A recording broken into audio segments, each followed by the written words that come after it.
In this video, I'm gonna be walking through how to set moving wallpaper on iPhone.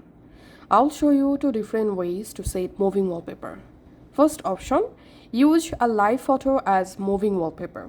Go to your Photos app, tap on Collections, scroll down and under Media Types, tap on Live Photos. And now you have to find out a live photo, which live photo you want to use as a moving photo. So as you can see, this is a live photo. Now from the photo, tap on Share, tap on Use as Wallpaper, and make sure to enable this live option. Tap on Add, tap on Set as Wallpaper Pair. Once the new wallpaper successfully added, I'm just going to my lock screen. And here you can see the moving wallpaper successfully added. Now let's see the second method. Go to your iPhone settings, scroll down and tap on Wallpaper, tap on Add New Wallpaper, and here you can select a photo by tapping on Photos.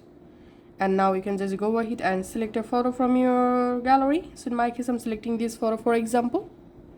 And here you find this special scene option. Just enable special scene, and it may take some moments to generate the special scene here. Once generated, tap on Done, tapping on Set as Wallpaper Pair. Once the wallpaper successfully added, I'm going to my lock screen, and here as you can see, I've successfully set a moving wallpaper. So that's how you can actually do it. Thanks for watching.